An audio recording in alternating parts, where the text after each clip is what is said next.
This is the just off Westmoreland Road in the west end of Newcastle, which the Conroy family, Lenny Conroy, Paddy's father, and Paddy and his brothers controlled for since the 1960s really, and their name still commands respect in these areas. The violence between the Conroys and the Harrisons got worse, with both sides having to wear body armour and carry guns when they left their homes. One night the Harrisons ambushed one of the Conroy firm, Michael the Bull Bullock. As I was running up the estate, I had dress shoes on, I could hardly run. I shouted to a young lad called Robert to get his front door open, get your door open, because we've got security doors there, they're all chasing us, had all sorts of weapons. And I remember going through his gate, and that's when I got a samurai sword across the back of my neck. And as I've turned around, I got it stuck through my lungs, and I grabbed onto the sword. And luckily they didn't come through the fence, they were over the fence, punching us in the face and that. And then Robert Lee's mum, Margie Allport, opened our door. When I heard the door open, I was fortunate to get there because I was pinned to the ground. I was fortunate to pull the sword out. I staggered in and collapsed, and she slammed the door shut, and they couldn't get in. And then they were off. They got us an ambulance. I tried to throw a lass out the ambulance because I thought I was dying. I couldn't breathe, but fortunately I survived. This is because I was a bit overweight at the time. It was 1/4 of an inch from my heart, the blade of the sword.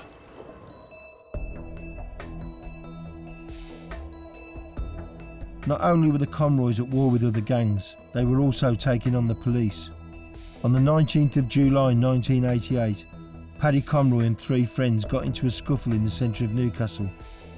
They sped off in their car and were chased home by the police. The resulting struggle in front of his Northbourne Road home turned violent, and Paddy was beaten unconscious and arrested. The scene was witnessed by all of his neighbours. They'd hit me over the head with a truncheon before I got near them, so I just thought, fuck this. So I ended up chinning the 2 of them. Then my van, load of them pulled up. And they just fucking kicked fuck out of us. Unconscious, kicked us unconscious. Dragged us away. And when I got to the police station next morning, they said I'd injured one of them on the head with my phone, mobile phone. I hadn't, like. It was my next door neighbour done that. And they said they planted a knife on us, saying there was a knife in my pocket when they lifted us off the ground. But I didn't have a knife on us. That night, over 70 people attacked West End Police Station with bricks, bottles and thunder flashes. Police cars were overturned and set alight, and the area became a no-go zone. When the police attacked Paddy, 2 of the police officers had him handcuffed, lying on the floor, and he was arrested. But then a policewoman walked over to him when all the police came, and she booted him. And when he moved with the pain, that's when they all attacked him. Now, the neighbours were there watching it. You're talking about the street were all watching and kicking off. And they got the dogs out to try and get people to get in the houses, but we all had little porches, so they refused to. In the scene, what had happened, the police attacking him. So that's why the neighbours were up in uproar, and that's why so many people wanted to go on the march, because they knew it was wrong. Conroy was eventually sentenced to 6 years, sparking a rash of protests and even a Justice for Paddy Conroy campaign. Michael Bullock, Paddy's closest friend, climbed the Tyne Bridge in the centre of Newcastle to protest. The city was in uproar. I climbed up on the bridge, and another lad called Joe climbed up. He could only get up to the first rung because of all the burglaries. I got up to the top. After an hour, the police come on. He says, "All right, Mr. Bullock, you've had your protest." Chief Superintendent Swift, I was like, fuck off, you know what I mean? So he asked Paddy's brother Billy to get us down. Billy refused, so they arrested him for drunk disorderly. It was 10 o'clock in the morning.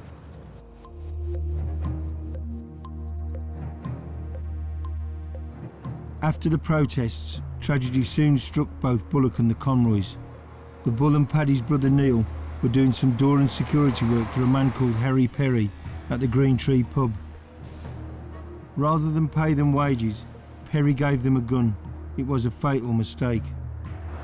Neil wasn't even going to go out that night, but we went up there to see if we were getting paid, and he offered me a gun.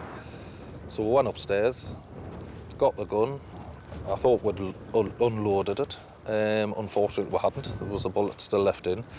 And Neil was carrying on, and he pointed it. I went, "Whoa, Nito." He went, "Chairman," and then I grabbed the gun. And when I grabbed the gun, unfortunately, it went off and resulted in Neil dying.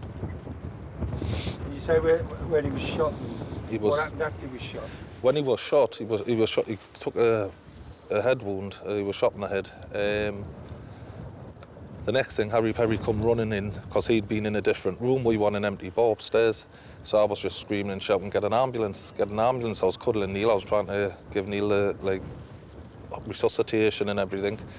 And Perry just kept shouting, "Where's the gun?" So I went, "There's the fucking gun." I threw it at him. I was shouting, "Get an ambulance!" And the next thing I knew, it was as if I was in the Twilight world, because all of a sudden the firemen come through the doors and they picked me off him and pulled me away, and then they were trying to resuscitate Neil, and then the police and everyone was there. And then they took Neil away and they took me to the police station, but I refused to speak to the police. I wanted to speak to Paddy. So they then brought Paddy to see us, and my head was just gone. So when I gets in to the police station, they took us into like a cell with a table, one of them interview type rooms, but it was a prison cell. And he was lying on the table pole, so stretched out across the table. He was down there and he couldn't even lift his head up. The cop was sitting facing him, and I just looked at him, I just said, "Just tell us one thing." And when he looked up, I went, "Was it an accident?" He went, I said, "That'll do, keep your fucking mouth shut." So I was more worried in case he got nicked for the gun now, Bull. Because there's a gun involved, you know what I mean? He's gone to jail for that, or he's gone to jail for it. It's just a fucking accident. I don't know exactly what's happened yet, but it's an accident.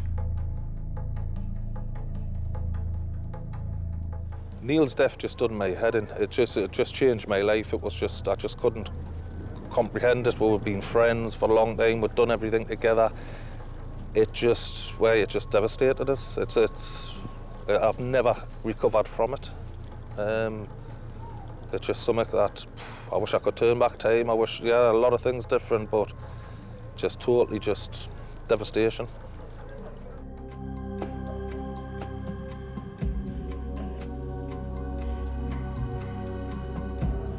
Another man who became involved in a dispute with the Conroy firm was Brian Cockerill, who allegedly stole from one of their associates.